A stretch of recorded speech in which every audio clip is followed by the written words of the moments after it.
want to be careful what you put into AI. You know, so think about that when you're dealing with your attorney and you're trying to cut shortcuts and you're trying to get a great question to ask him or whatever, and he's already given you some advice, and you get tempted to throw it in AI. You don't want to do that. You don't want to do that. So, I'm going to introduce our 2026 president, Bill Wormuth. Bill's doing a tremendous job, and he's going to be doing a quick presentation before we get the meeting started. Okay?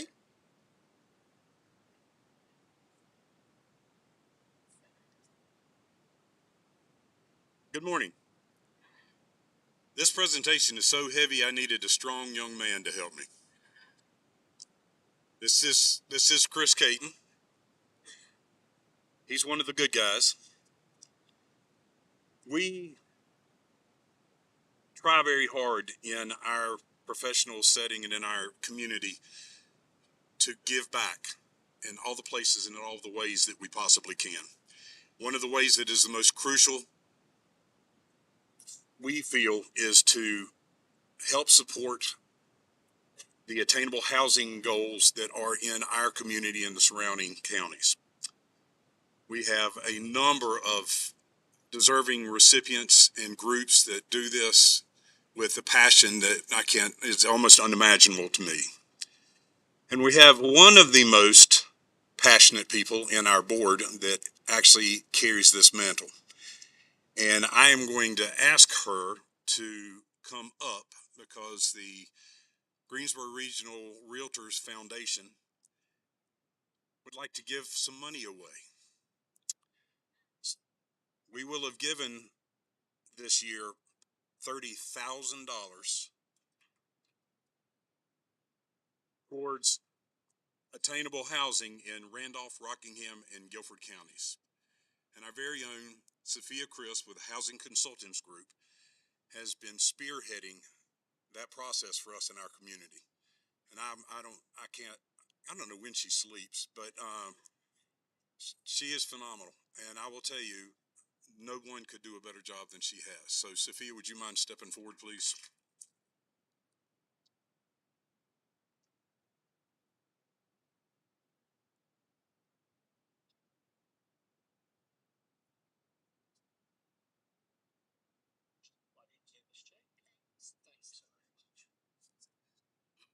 Say 3 words. I get 3 words. I'm just going to say 2. Thank you. Thank you so much. I appreciate you all for all your support. Thank you. Good job. Thank you. Okay. Good. Still, good morning. So glad to see all these smiling faces out in the crowd today, and we are so glad to have you here. We have some amazing guests with us and some amazing information that we're going to have shared with us today. We're going to kick off the information that you're about to receive by one real quick antitrust statement that I must read at the beginning of the meeting. The Greensboro Regional Realtors Association is a not-for-profit trade association devoted to improving the business conditions of the real estate industry in our region. GRRA meetings and events often include real estate professionals and other industry stakeholders who compete with each other for work in competing businesses. GRRA is committed to conducting all meetings and events in a professional, ethical, and lawful manner, including an adherence to all antitrust laws. To that end, the topics for this meeting will focus on advancing the interests of real estate professionals and consumers of the real estate services, increasing competition, reducing risk for all parties involved in real estate transactions, and sharing insights for best business practices. The following discussion topics are always prohibited: agreements to fix prices, limit product or service offerings, allocate geographical territory or customers, and refuse to deal. Any discussion inconsistent with this policy will not be tolerated. We have an amazing, thank you. We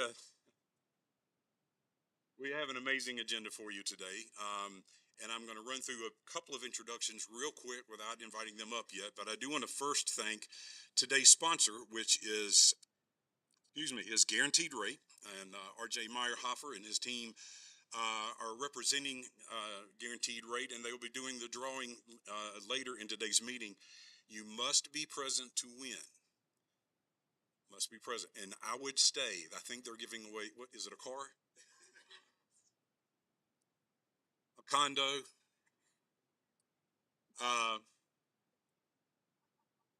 Jennifer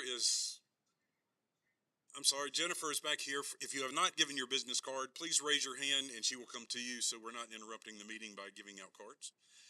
We're also amazingly fortunate today to have with us Dr. Julius Monk, the Deputy Superintendent for Business and Operations at Guilford County Schools. He will be discussing the latest on Guilford County School construction. Welcome, Dr. Monk. With him, also from the school system, is Nora Shoptaw and Tracy Hilton, Chief of Communications. Welcome. We have some terrific guests today as well. Leading off the batting order will be our fabulous mayor, Mary Kay Abuzuwader. We are so glad to have you with us, Mayor. Miriam Bayer, the Executive Director of the North Carolina Real Estate Commission. Andrea Bushnell, who is the CEO of NC Realtors. And do we have any other guests or any first-time attendees? I'm sorry? Mandy Lowe, also NC Realtors, is here. I don't think she's a first-time attendee, but we're always glad to have you, Mandy. I'm sorry? Another hand? Was that for a card or for I'm new here? Please stand up. Tell us who you are.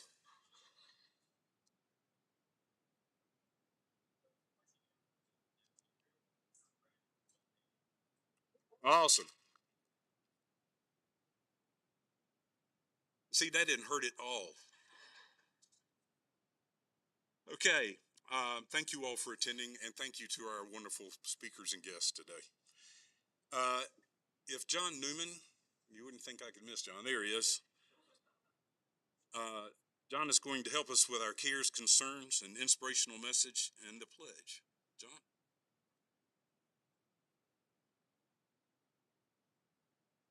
I guess good afternoon, everyone. I'm about to get the speaker up a little louder. And my coach and good friend Marvette, if it doesn't sound right, let me know like you always do. Let me know if I'm not speaking loud enough. Marvette keeps everybody on their toes there a little bit. So, thank you, Marvette. Thank you. But it's great to be here and great to be here amongst family. And today I want to talk about our cares and concerns. GRRA extends its condolences to the family and friends of the following individual.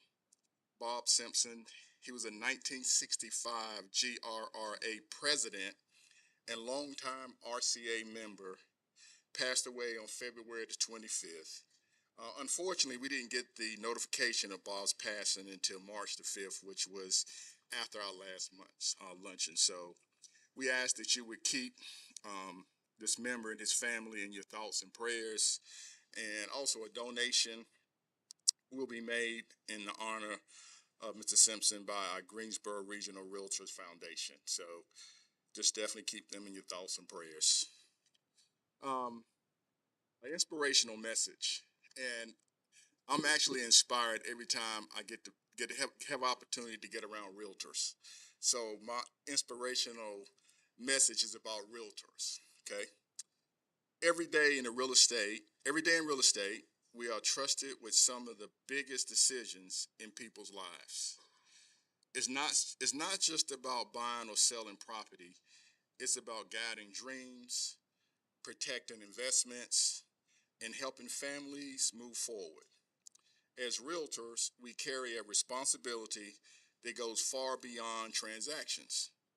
Today, I want to remind you who we are and what we stand for. R, resilience. The business has its ups and downs, which we all experiencing, but we show up, adapt, and push forward every day. E is for expertise. We bring knowledge, skill, and experience to every deal, creating confidence for our clients.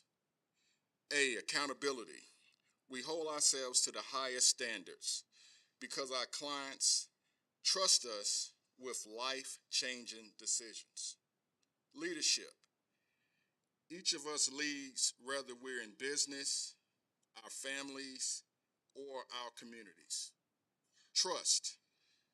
Trust is our currency. It's earned through consistency, honesty, and results that we make happen. O is for opportunity. Every market presents opportunity. Our job is to see it, seize it, and create it. R, relationships. At the heart of everything we do are relationships with clients, colleagues, and our community. S, service. We are in the service business first. Real estate is simply the vehicle. As realtors, we are more than agents. We are trusted advisors, leaders, and problem solvers. When we live out these principles daily, we don't just build transactions, we build impact, trust, and a lasting legacy. Thank you. Can we all stand for the pledge?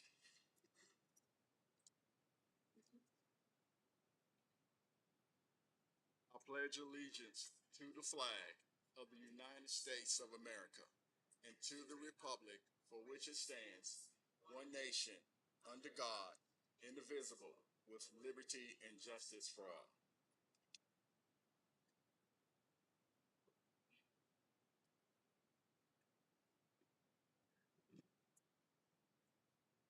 Thank you, John.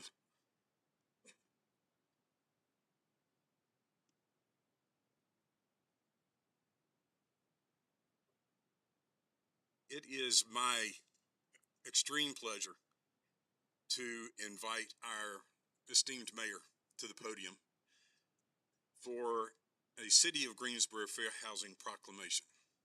Mayor, would you please join me at the podium?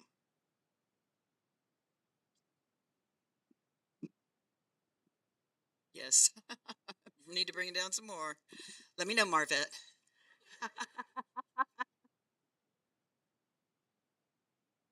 I know so many people in the room and have gotten to be friends with many of you over the years, and I'm just very thankful to be here again. I was here not long ago and spoke to the group and thoroughly enjoyed that, so I appreciate you welcoming me back to read this proclamation. And I did gear it a little bit towards GRRA this time. Sometimes they are kind of, so I don't want to use the word stale, but it's the same thing over and over and over again. And I did change a few things, so it's kind of geared to GRRA and the realtors in the room. So, whereas on April 11th, 1968, the Congress of the United States of America passed the Fair Housing Act as amended in 1974 and 1988, prohibiting discrimination in the sale, financing, or rental of housing because of race, color, religion, sex, disability, familial status, national origin, sexual orientation, and gender identity. And whereas the City of Greensboro Human Relations Department was approved by the United States Department of Housing and Urban Development as a Fair Housing Assistance Program in 1995 and is charged with enforcing fair housing laws within the City of Greensboro as a substantially equivalent agency. And whereas the City of Greensboro supports fair housing efforts to eliminate discrimination in housing, and the Human Relations Department educates residents and housing providers on the Fair Housing Ordinance and investigates complaints of housing discrimination in Greensboro. Whereas the Greensboro Regional Realtors Association, GRRA, plays a vital role in promoting these ethical real estate practices, supporting fair housing initiatives, and providing education and advocacy to ensure equal housing opportunities for all members of our community. And whereas many realty companies, associations, and partners, including GRRA, continue to support fair housing laws and work collaboratively to foster inclusion, diversity, and equitable neighborhoods. And whereas the City of Greensboro seeks to focus attention and heighten public awareness to April as Fair Housing Month, now therefore I, Mary Kay Abuzawader, and commend this observance to our citizens, and April 2026 is Fair Housing Month. I commend this service and encourage all residents and organizations to celebrate the value of diverse neighborhoods and support the goal of equal housing opportunities for all. In witness whereof, I hereto set my hand, and I cause the corporate seal of the City of Greensboro to be affixed this, the 7th day of April 2026. Thank you so much, Bill, and that is our proclamation.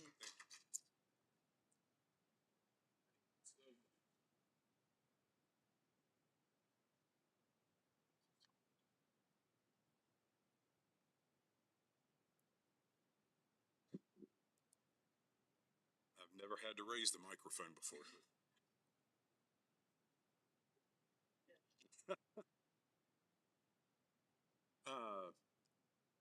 We're very fortunate today to have a fabulous speaker and a group from the Guilford County School System that is going to provide us with some wonderful information. I'd like to introduce, if I may, Dr. Julius Monk, who is the Deputy Superintendent for Business and Operations at Guilford County Schools. His position, he has held a position, since June of 2023. Dr. Monk has over 2 decades of business and operations experience in 2 large North Carolina public school districts, during which he has been responsible for managing over $3 billion in bond referendums. As Deputy Superintendent, Dr. Monk has the pleasure of leading Guilford County Schools' human resources, finance, transportation, school nutrition, building services, safety and security, and technology departments. Whew, that's a lot. Dr. Monk holds a BS in Construction Management from North Carolina A&T, a Master of Entrepreneurship from Western Carolina University, and a Doctorate of Education from the University of North Carolina at Greensboro. Dr. Monk, we are so pleased to have you.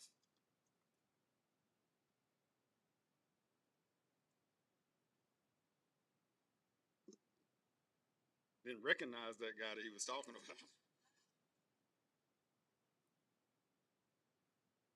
Transforming learning and life outcomes for all students. As I go through this presentation, I want you all to think about that.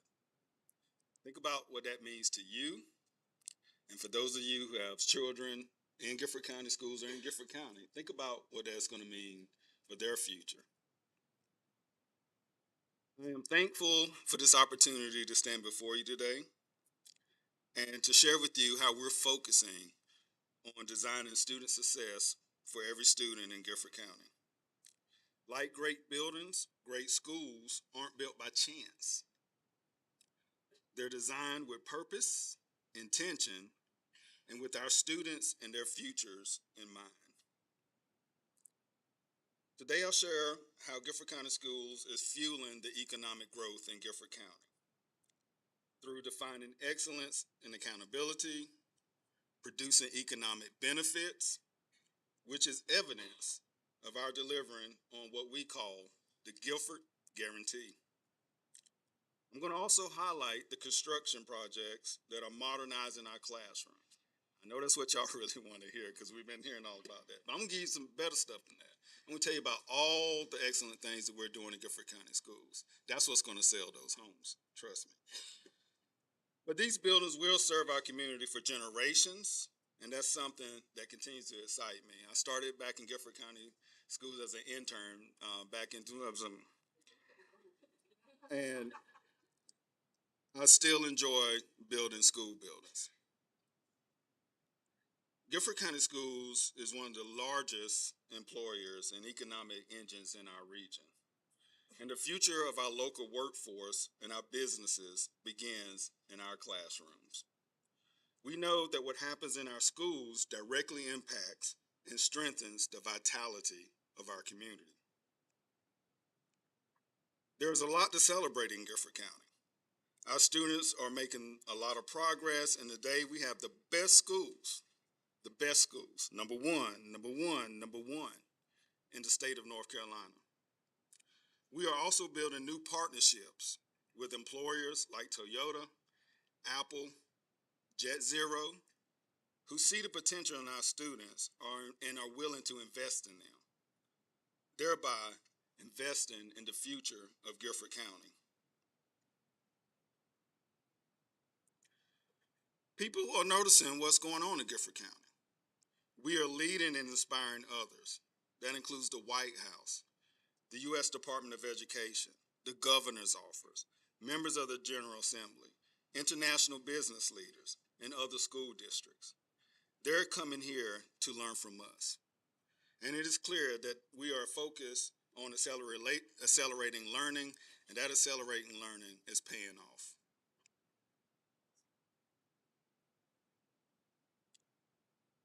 For most of the past 10 years, Guilford County Schools' graduation rate has consistently outperformed the state and other large districts.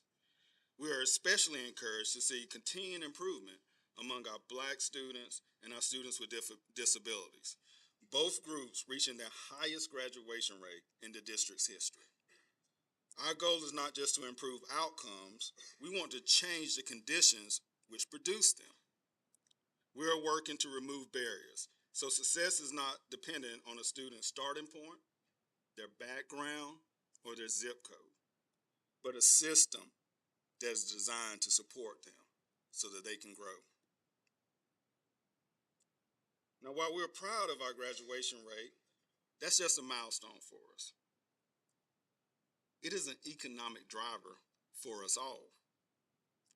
When more students leave with college credentials and credits and career-ready experiences, they strengthen our workforce and fuel local prosperity.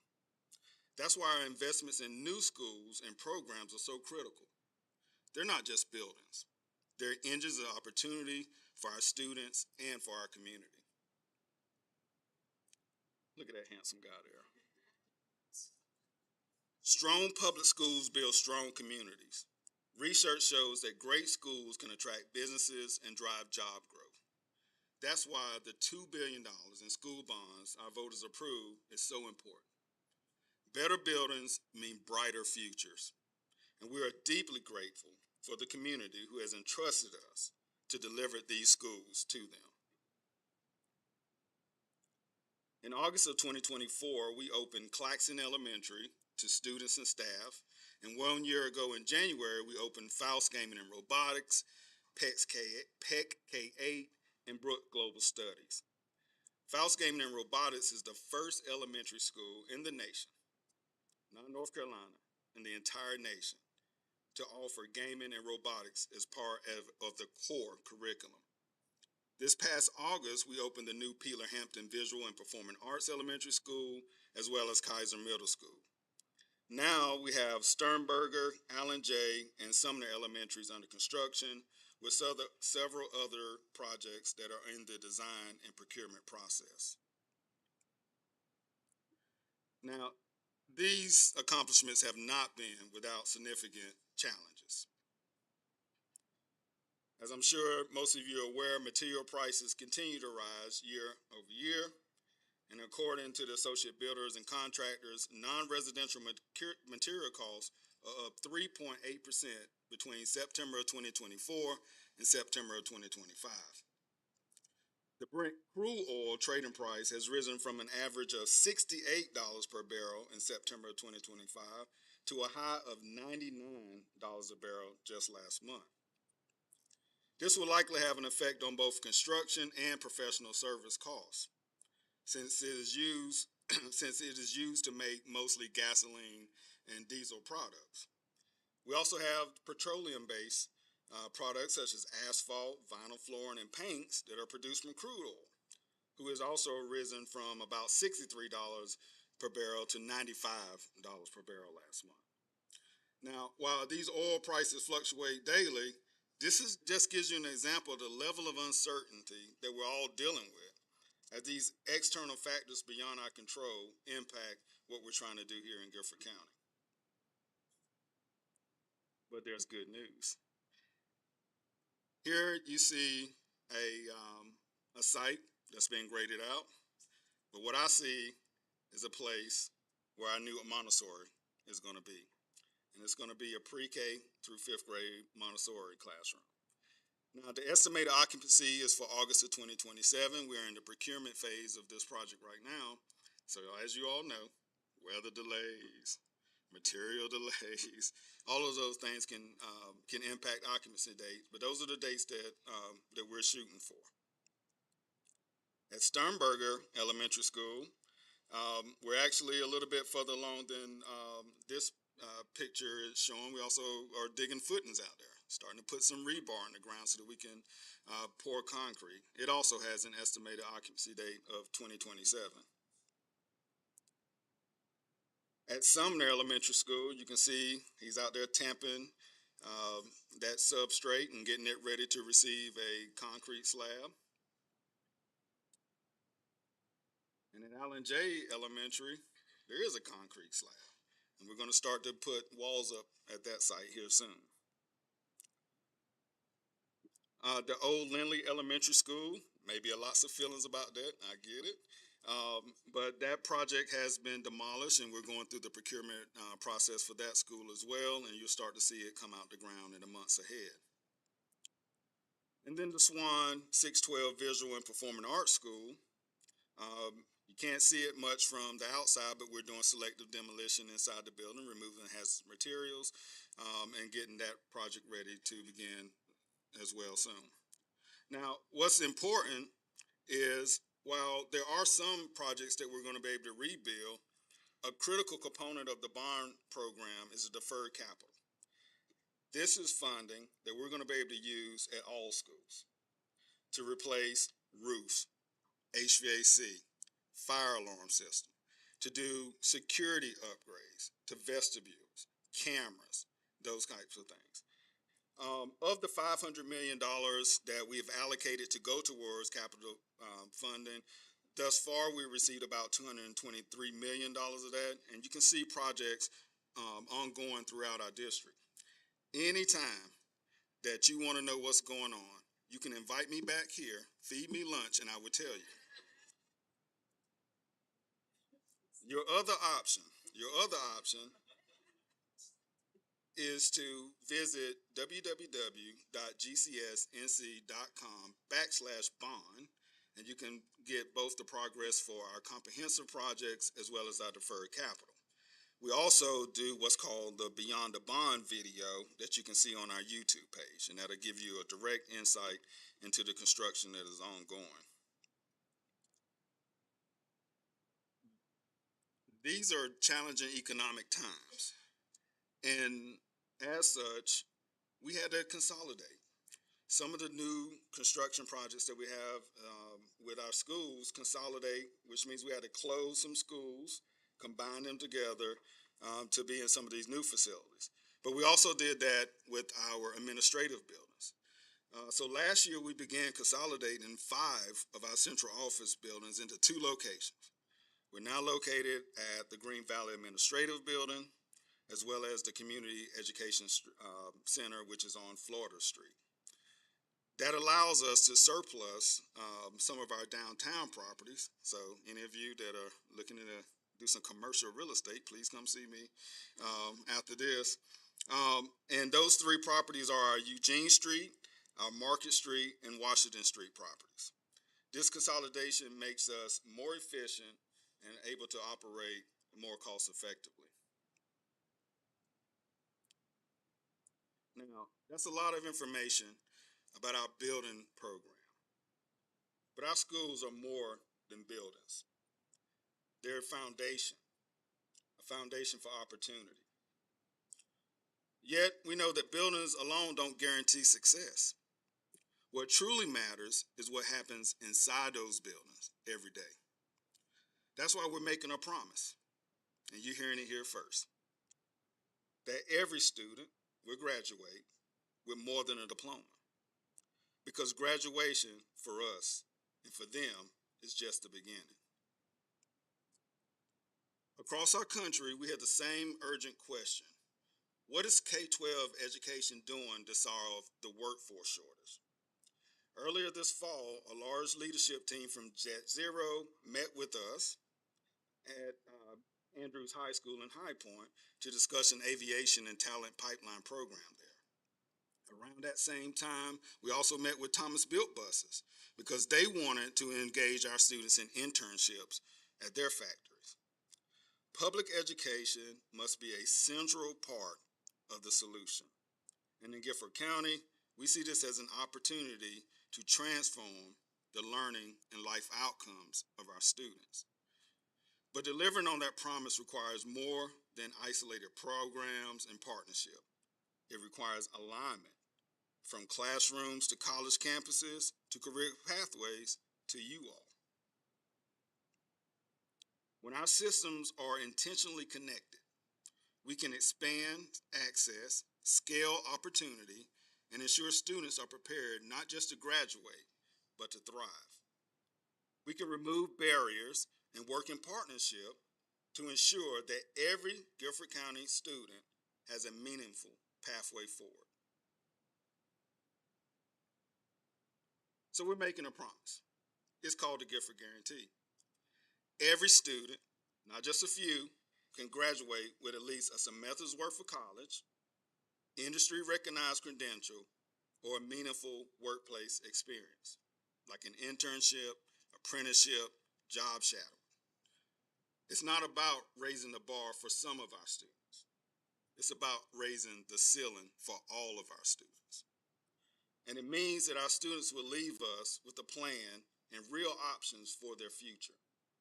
A future we believe that we can start impacting as early as pre-kindergarten. We know that early exposure, especially in elementary and middle school, is important, but exposure alone is not enough. It has to lead somewhere. And the more we listen to students, the clearer it became that students already were thinking about what's next for their life. And so we are building a model that not only prepares students for the world, but actively connects them with the world while they're still with us. With 7 different colleges and universities right here in Guilford County, we have what many districts dream about. While every school district can say that they prepare students for the world, we are trying to distinguish ourselves by taking a step further. We're giving students access to what the world has to offer even before they step off of our campuses. We don't just get them ready for college, we help them take college courses while they're with us. We don't just talk about career readiness, we get them ready for workplace experiences by providing opportunities for internships and apprenticeships now. We're not only giving students access to work-based learning, but we're also making sure that our teachers are immersed in industry experiences through our externships. Today, about 1 in 3 high school students graduate with college credits already earned through their dual enrollment or advanced placement courses. This number continues to climb nationally, and we want GCS students to have the same access and the same opportunities. Through North Carolina's College and Career Promise program, GCS students can take course tuition free while in high school. Additionally, our high schools also offer advanced placement courses, which are also college-level classes. There is rigor in the academics of Guilford County Schools. These courses allow students to earn both high school and college credit at the same time. Whether students choose dual enrollment or advanced placement courses, both pathways will allow them to get ahead, save money on tuition, and strengthen their college applications by earning real college credits while in high school. GCS students took almost 11,000 college courses last year. We are fortunate to have strong partnerships with the colleges and universities in our community, but there are barriers that continue to exist. One of those barriers is aligning master schedules. And what that means is the Guilford County Schools calendar and schedule aligning with all the different colleges' calendar and schedules in our area. Transportation. In order to get to GTCC or ANT, many students have to drive. And so transportation can become a barrier. And then the cost of books and fees. Y'all remember how that is. I'm still paying for those books and fees.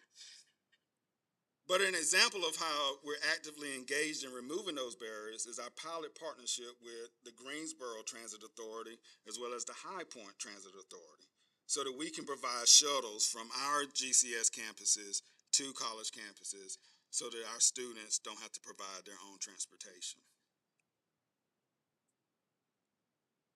We know that the world our students are graduating into is changing faster than ever. When surveyed by Action Greensboro, 75% of local businesses are saying that they are already facing a shortage in key talent. That's right here in Guilford County. Nationally, nearly 1 in 5 workers will retire within the next decade, creating both challenges and opportunities for our students. And by 2030, the World Economic Forum estimates that over 2 billion jobs will disappear worldwide. But there's going to be jobs that's going to take those place. We haven't even imagined what those jobs are yet. In fact, 65% of the children that are entering our elementary schools today will one day work in jobs that don't exist right now today. That means we can't just prepare them for today's workforce. We have to prepare them for tomorrow. That's why GCS is committed to expanding and strengthening our programming that align with both students' interests and workforce demands. By redefining career pathways and investing in infrastructure and technology, we are ensuring that our students don't just get jobs, that they will have futures that they can thrive in with their careers. The Guilford Guarantee comes from a belief that the best way to prepare students for the world is to open that world up to them while they are still in high school. The promise of college credit, industry-recognized credentials, and on-the-job learning gives GCS graduates a leg up in everything from college admissions to job interviews. Our students will have a vision for themselves and their futures. Research shows that college students who complete paid internships receive nearly twice as many job offers than students with no internship experience. They also receive a higher first-year salary than those who do not complete an internship at all. Providing these experiences now, we hope will help our students to see the value of internships and ensure that they see a path to their futures more clearly. The heart of Guilford Guarantee is preparing students for what comes next, but it's also about meeting the needs of our region. As we've been asking how to open more doors for students, business and industries have been asking how can they open doors to us. North Carolina is attracting companies at unprecedented rates, and they are hungry for skilled employees.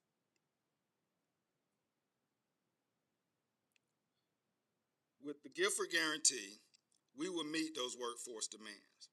We will break the cycles of poverty, and we will provide every graduate with a future. Public schools are the answer to the workforce development crisis, and they foster thriving communities. We need bold leaders like you in this room to step up and align the systems. The Guilford Guarantee is designed to do just that. It is our commitment that every classroom, every hallway, every moment in a student's journey is done with excellence, intention, and purpose. Transforming learning and life outcomes for all students. We can't do it alone. We need leaders like you, partners like you, to continue standing with us. Because when we align our efforts, we can ensure that Guilford County is not just the best place to go to school, but the best place to live, to work, buy a home, build a future. With that, I'm happy to answer any questions you may have.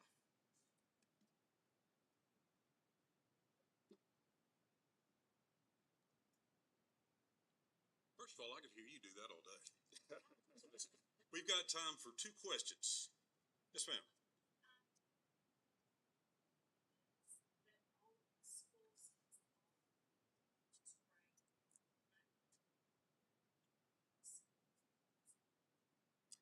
Yeah, so way back in 2019, how long our master plan has been around.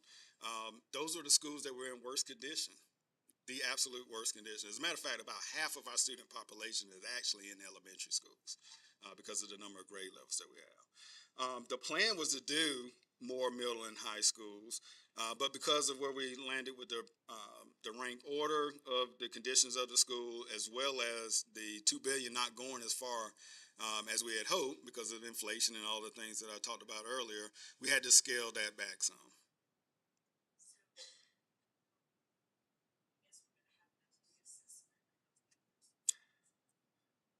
Absolutely, and we're going to need another bond referendum, and some way to pay to rebuild those schools as well.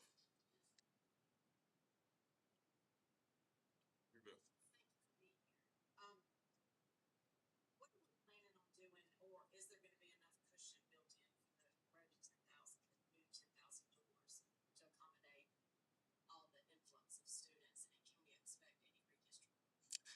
Um, so let me first start by saying the road to 10,000 is great because we got to have housing, including for our staff. Some of our staff are some of the lowest paid people in any industry. I'm talking starting at $15 an hour. What we've seen from the census data is even with the influx of people in Guilford County, it doesn't necessarily translate to an increase in the number of students. Many people move from out of state because we have lower taxes here and they're retiring, and so they're not necessarily producing students. But with that said, yes, we do need to optimize our attendance zones because back in the day when we had real small neighborhoods, the footprint didn't expand that large. We might have schools with 200-300 kids in them, but we can't operate like that, especially with the financial situation that us and everyone across the country is looking at. And so we have to consolidate schools. We have to change those attendance boundaries so that we're more efficient with the funding that we do receive.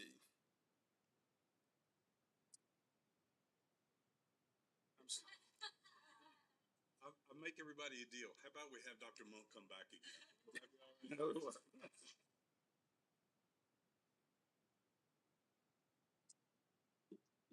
Dr. Monk, thank you so much. A book's going to be donated in your honor today to our adopted school, which is Hunter Elementary School. We have a long-standing relationship with Hunter, and it's one of our favorite. So I also messed up. I was remiss in identifying some of the fine guests that we have here today, and I do want to make sure to point out we have two of the North Carolina Real Estate Commission commissioners with us, Skip Alston and Sandra O'Connor. Thank you for attending.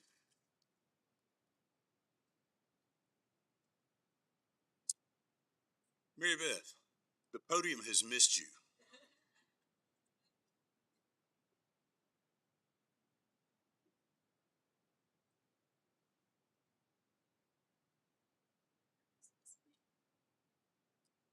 I don't know if the podium has missed me, but I've missed y'all. I get to see your faces up here, so it's good to see everybody. So I get the honor of presenting the GRA Public Service Award today. And after hearing the bios of all of these people, I really need to focus or do better, because just when I think I'm really doing something, I'm not in comparison to most of these people. So let's just call it inspiration for getting back out there and doing a little bit more than we already are. So this award honors a public servant who demonstrates, is that too loud? Okay, a consistent and outstanding service to the real estate industry. The recipient provides time, talent, and enthusiasm to benefit the real estate profession and makes an enduring impact, not only to the real estate community, but also on the counties that we serve. So I'm going to read through not even a snippet of what she has accomplished, but just to give you guys an idea of why she's more than worthy for this award. Miriam Bear is a native of Lawrence, Kansas. She graduated from summa cum laude from the University of Kansas, and then after receiving her JD degree from the University of North Carolina School of Law in 1984, Chapel Hill, she's a Tar Heel, and for that, she's given this award. No, I'm just kidding.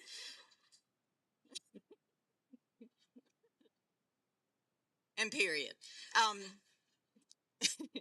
She entered private practice with a Raleigh law firm.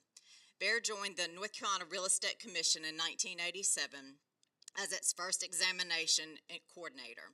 Most recently, she held the position of legal counsel and assistant director of the Legal Services Division. A longtime instructor in Meredith College's paralegal program, she authored the textbook Legal Research in North Carolina. Kind of making me scared. Bear is a member of the Real Property Section Council of the North Carolina Bar Association and is currently chair of the Bar Association North Carolina Association of Realtors Joint Forums Committee. She is the current NCREC executive director since her appointment in that position in 2010. I mean, I got a whole list. No. So some of her duties of chief of staff involve the oversight of the commission's administrative, education, and licensing and regulatory affairs divisions. It's just ridiculous what all she has accomplished. She has managed North Carolina Real Estate Commission over the past 16 years of change and growth, and you guys know, I mean, just take the past 12 months of change and growth. Can you imagine multiplying that by 16? You've got to be tired. So there's so much, and just when we think we have a new issue, another one's right around the corner. So you have to wake up every morning hungry and loving this industry in order to keep going and doing everything that you do for us. She will be retiring on June 30th this year, and needless to say, on my behalf, on our behalf, and I'm going to go ahead and stretch it for the state of North Carolina, we so appreciate you, and I cannot think of anybody that's more deserving than you. So thank you.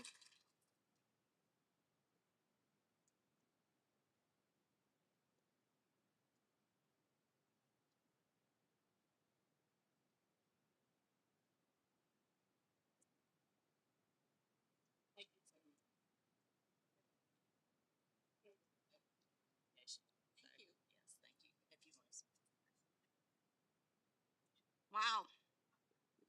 Yeah, I'm one of these people. Thank you all very much.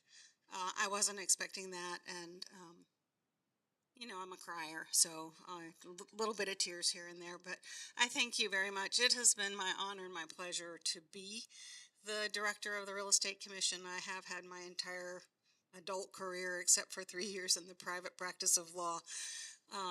And the commission has been my home and my happy place, and it is because of the things that she spoke to. It's about the fact that our industry is changing all the time. The profession brings us new challenges every day. I open up the law and the rules every day. I have conversations about policy, about what's right and what's wrong, what's the best path forward, and I know all of you do the same. And speaking back to somebody else who was up here and talking about how it's relationships in our inspirational message, it's the relationships that matter, and it's the relationships with all of you that have made my career such a joy and a pleasure. And sure, you know, as with all things, there are days when you just roll in your eyes and thinking, did I really choose to do this for a living? Really? Did I choose this? Gosh, I'm old and I'm retiring, so I can like do this thing where I'm looking back over my life. But I remember a conversation with my father when I was pretty young and starting out in the world. And he said, if you like your job more than 80% of the time, you are doing really, really well. And I have liked my job, I would say in the 90s somewhere percent of the time. And some of those other 5-10% have been awful. But what doesn't kill you makes you stronger. I don't know, some other inspirational message has to come. So it's been a roller coaster at times, but it's just been phenomenal. And I'm a little bit terrified about becoming the person on the other side who's just retired. So I'm thinking about what else I might do in the future. I am going to travel. I'm going to spend time with family. My sister just moved right down the street from me, which is awesome. I have a nephew who just got married. And so, there's all that stuff, and I will do all that stuff. But I hope to see you all again. It has been this that brings me the most joy, is coming out and talking to folks and helping you navigate the waters that you're in, because they're tough waters, and I get that. And so thank you so much, and thank you for this. It will occupy a place of pride in my house, sincerely. Thank you.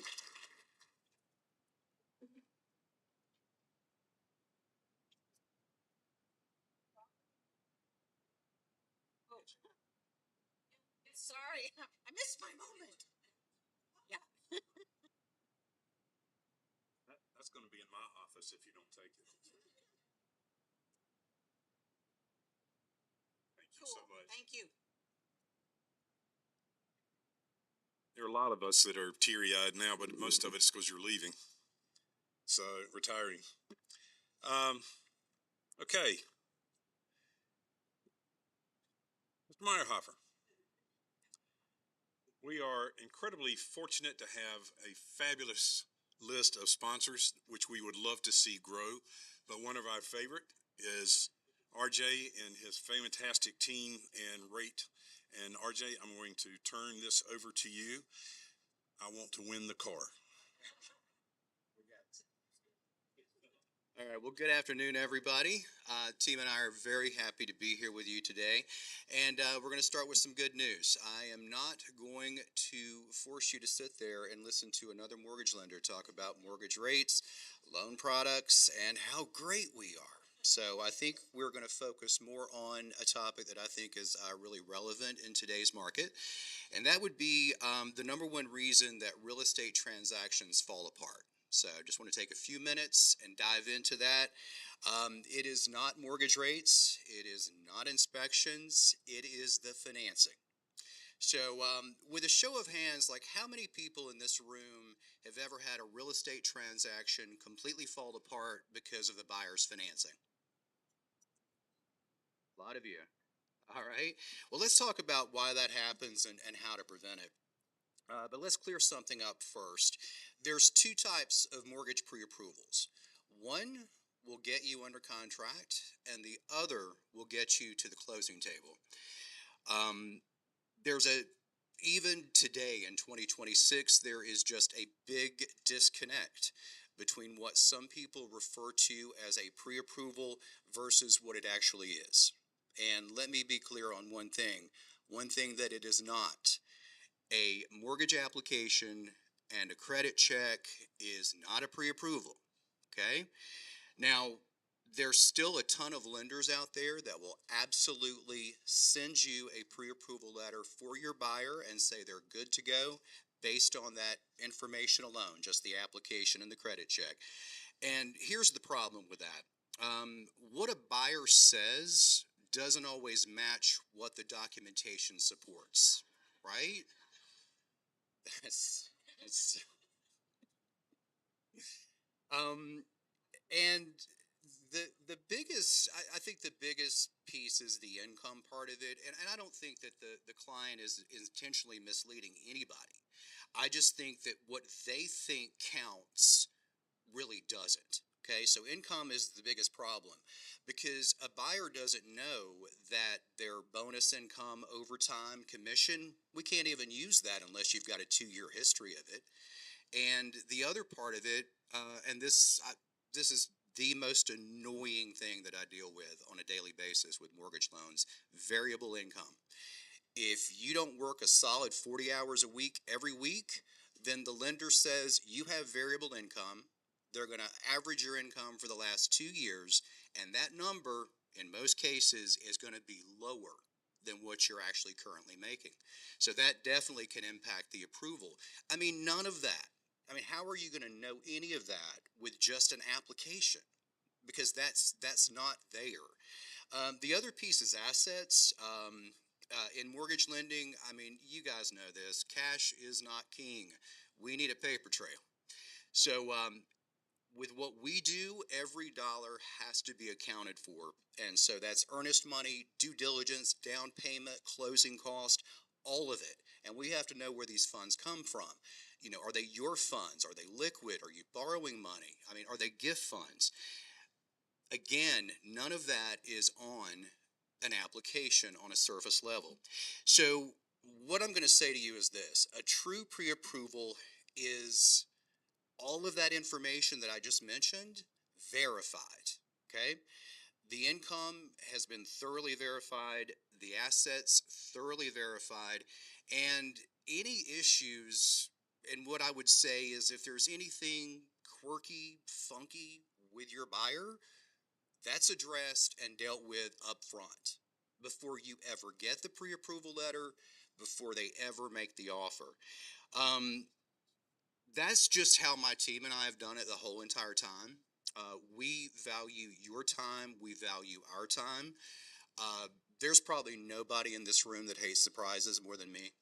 I mean, I cannot deal with surprises. So it's important that all this is done up front. And this is another problem, just real quick, that, and we're seeing a lot of this lately, and I'm not sure what's going on, but there is a lot of buyers in this market right now who flatly refuse to start the pre-approval process until they have fallen in love with a house of their dreams. I do not get it, because here's the problem with that. Like, I feel like we're lightning fast, but and we can typically do your pre-approval same day, sometimes in just an hour or two. But in this market, that's not even fast enough before another offer could be accepted. And it really creates this whole rush impact where it's easy. It just opens the door for misinformation and mistakes to be made. So to wrap it up, you know, here is what I would suggest you guys do as agents, because you're on the front lines, right?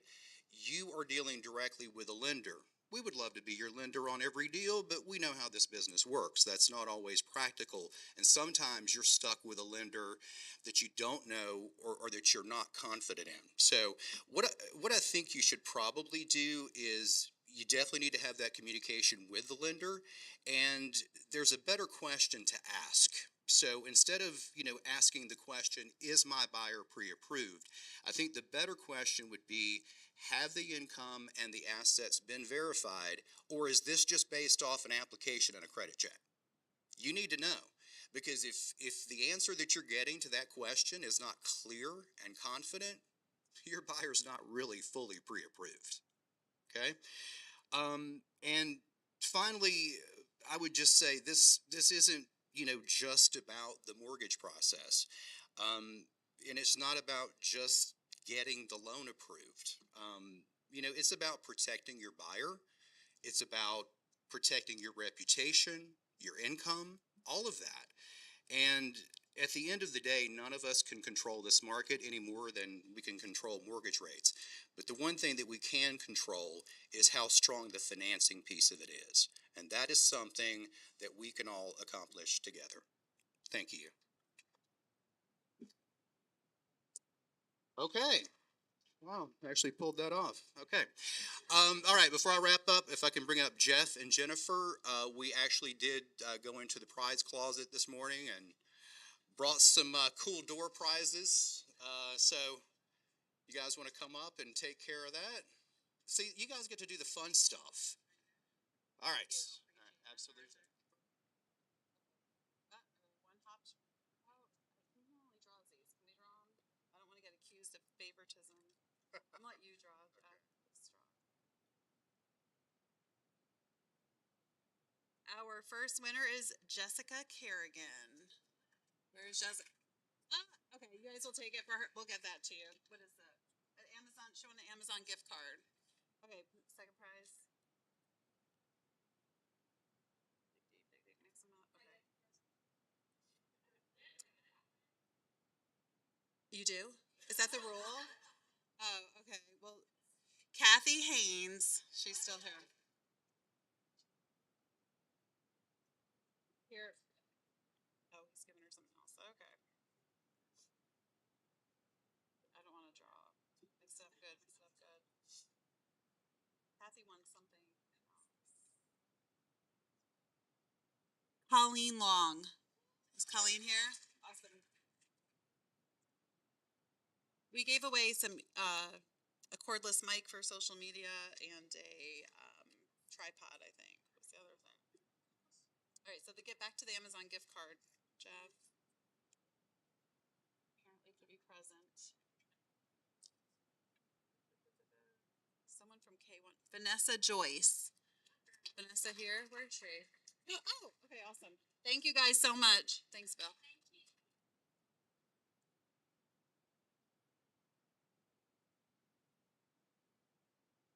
Really upset about the car.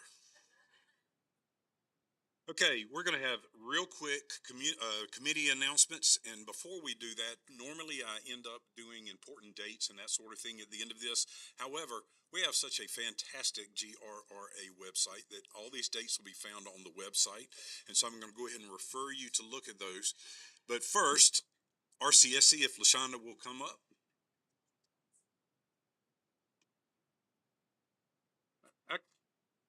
In order to speed this up, Sophia, if you will come up for RPEC, Candace Oglesby for YPN, Jim Dowell for Mosaic, and Kathy Carpenter for Education.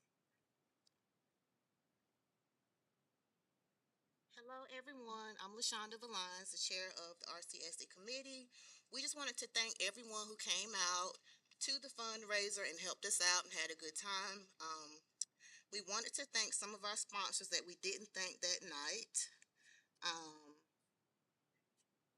Dan Lyons, Assurance Home Inspections, Dream Builders Academy, Bruce Canada with Atlantic Bay, Vicky Fowles with Movement Mortgage, Maurice Quick with Q&A Home Inspections, Andrea Jones, Tyler Ram Realty, Maxine Nelson, Tina Anton, and Dwight Parker.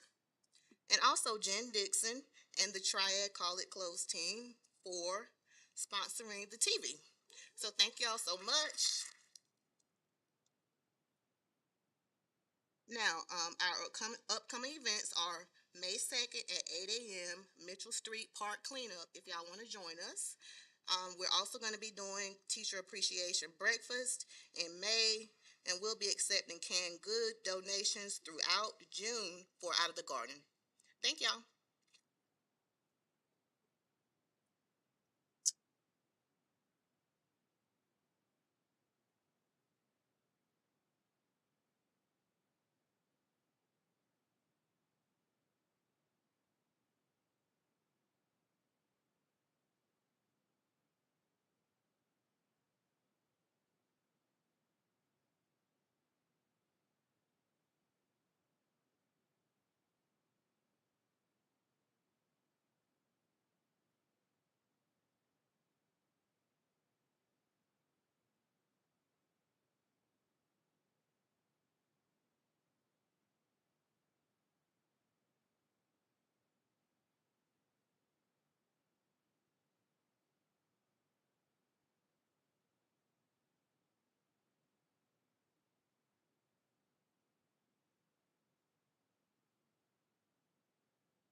Hello, everyone. Those who do not know me, I am Candace Oglesby, and I am the chair for the Young Professional Network Committee this year.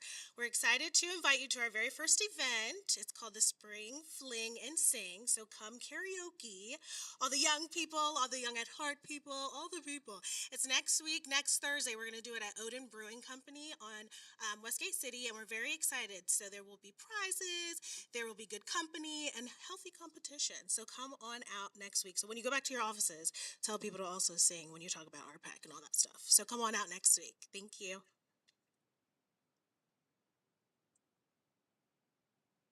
Hi, Kathy Carpenter. April the 16th, next Thursday, we have a joint GRA educational event and a women's council event. So we're doing this together. We're doing RPR training. So who in the room uses RPR? That is sad. That is pitiful, y'all. That is one of the best tools that we have, and it's free. Well, you're already paying for it. And so I personally I use it, but I know I'm just touching the surface of what it can do.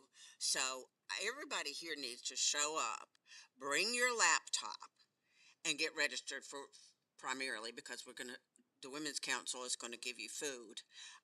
But it is, it is one of the best events that I think we could do this year to help you in your business. They do magnificent reporting. You can show statistics and charts and graphs to your seller that they're going to be just impressed with. Like, where did you get this? So they have AI built in. So get registered through GRA, the hub, for April the 16th. It's from 10 to 11:30, RPR training. Go. So I'm going to invoke a past president's privilege, because if there is one, there's not. But I sat there, and that's why I raised my hand, Bill. It wasn't a question, but I sat there and listened to Dr. Monk. And I know Skip is in the room. Well, no, he left. But we just went through a property evaluation, and I know all of us got tons and tons of calls from our clients. So that is how a lot of our school is funded, by our property taxes. So what I just want to plant the seed. The next time the quarter-cent sales tax comes up, educate yourself. The quarter-cent sales tax would be paid by everybody, not just homeowners. I'm sure if it comes back up, I'm sure Mike and the staff would do some education, but just keep that in mind, because we don't want the majority of things to be paid off property tax, although we love our property owners and we love our schools. We just think I just feel, my opinion, that could be an even more evenly paid to help our schools. Thank you, everybody. Why don't you come? I was just warming up the mic for you. You didn't look a thing like Jim. Well, no, I don't. I don't have Jim's good look. So I'm Jen Dixon. I am the co-chair for the Mosaic Committee, and I'm standing in for Jim Dowell. I wanted to say thank you again to the mayor for joining us for our walk through downtown Greensboro, and for all of you who participated. It is really interesting to see your city on the ground versus just passing it quickly by in the car. The next 2 Mondays at 3 o'clock, next Monday is our Mosaic monthly meeting. We're having Q&A with an attorney, especially around diversity, equity, and inclusion. And then 3 p.m. on the next Monday, we are having our book club. So if you don't remember, we announced that we are starting over the book club, and this will be all about Greensboro. So just want to thank you, welcome you all to come. You do not have to be a member of Mosaic to participate. Thank you so much. Thanks, Jim. Okay, again, announcements on the website, look them up, and there's some great ones. I suggest strongly that you take a look and see what's coming up on the calendar. One last blurb for the quarter-cent sales tax. Do you know about 40% of that is paid by people outside of our community? 40% of the tax money that we use for our community comes from outside of our community. It is a phenomenal way to get the funding needed in this community. So please be a proponent for it, okay? Thank you all so much for your patience. Thank you so much for our esteemed guests. It was such a privilege to have you. Dr. Monk, really will invite you back. Thanks, everybody. Meeting's adjourned.